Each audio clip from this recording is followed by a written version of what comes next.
ഓല amigos, part 1-ൽ കപ്പയുടെ ജന്മദേശം India അല്ല എന്ന് പറഞ്ഞിരുന്നല്ലോ. കപ്പയുടെ കഥ തുടങ്ങുന്നത് ഇവിടെ ലാറ്റിൻ അമേരിക്കയിലാണ്. പിന്നീട് പോർച്ചുഗീസുകാർ വഴിയാണ് അത് ഇന്ത്യയിലെത്തിയത്.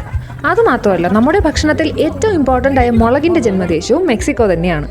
അതുപോലെ തന്നെ കപ്പലണ്ടി, പേരയ്ക്ക, പപ്പായ, സപ്പോട്ട, തക്കാളി എന്നിവയുടെ വേരുകളും മെക്സിക്കോയിലും സെൻട്രൽ അമേരിക്കയിലുമായിട്ടാണ് ഉള്ളത്. മെക്സിക്കോയിൽ വാൾമാർട്ട്, കോസ്കോ പോലുള്ള വലിയ സൂപ്പർ മാർക്കറ്റ് ചെയിൻസ് ധാരാളമായിട്ടുണ്ടായിട്ടും പലരും തിയാങ്കീസുകളിൽ എത്തുന്നത് ഇവിടെ ലഭിക്കുന്ന seasonal produce, locally grown fruits and vegetables, freshly prepared food, കൂടാതെ നേരിട്ട് ലോക്കൽ വെൻഡേഴ്സിൽ നിന്ന് വാങ്ങാനുള്ള അവസരം എന്നൊക്കെ കൊണ്ടാണ്. ഫ്രൂട്ട്സിൻ്റെ പല varieties, vegetables, fish, meat, sea food, plants, clothes, അങ്ങനെ ചുരുക്കി പറഞ്ഞാൽ ഉപ്പ് മുതൽ കർപ്പൂരം വരെ ഇവിടെ കിട്ടും. ഈ മാർക്കറ്റ് മുഴുവൻ കവർ ചെയ്യാൻ ഒത്തിരി ദൂരം നടക്കണമെങ്കിലും അതിൻ്റെ ക്ഷീണം അധികം തോന്നാറില്ല. കാരണം എന്തെന്നാൽ ഇവിടെയുള്ള വെൻഡേഴ്സ് വളരെ ഫ്രണ്ട്ലിയാണ്. ഒന്നും വാങ്ങിയില്ലെങ്കിൽ ഒരു സ്മൈലോടെ സംസാരിച്ച് പലരും അവരുടെ ഫ്രൂട്ട് ടേസ്റ്റ് ചെയ്യാൻ തരാറുണ്ട്. അതുകൊണ്ട് മാർക്കറ്റ് മുഴുവൻ നടന്ന് ഇറങ്ങിയാലും ക്ഷീണം അധികം തോന്നാതെ ഫ്രഷ് ആയി തുടരാൻ പറ്റും. പിന്നെ ഞാൻ ശ്രദ്ധിച്ചൊരു മറ്റൊരു കാര്യം, ഇവിടെ ആളുകൾ പൊതുവെ വളരെ കാമാണ്. മാർക്കറ്റ് എത്രയും ബിസി ആണെങ്കിലും എല്ലാവരും വളരെ പേഷ്യൻ്റായി സമയമെടുത്താണ് ഷോപ്പ് ചെയ്യുന്നതും സംസാരിക്കുന്നതും.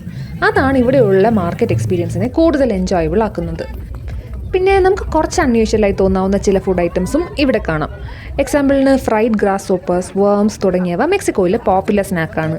ഫിഫ സുവനിയ മുതൽ ഡെയിലി വീട്ടിലേക്ക് വേണ്ട സാധനങ്ങൾ വരെ ഒരേ സ്ഥലത്ത് കിട്ടുന്നത് കൊണ്ടാണ് ഇത്തരം മാർക്കറ്റ്സ് ഇന്നും ഇത്രയും പോപ്പുലർ ആയിരിക്കുന്നത്. മെക്സിക്കോയുടെ യഥാർത്ഥ ലോക്കൽ ലൈഫ് അറിയണമെങ്കിൽ ഇത്തരം ഒരു തിയാങ്കീസ് ഒരിക്കലും മിസ് ചെയ്യരുത്. ഇനിയും മെക്സിക്കോയിലെ വിശേഷങ്ങളുമായി വീണ്ടും കാണാം. അതുവരെ ആദിയോസ് അമീഗോസ്.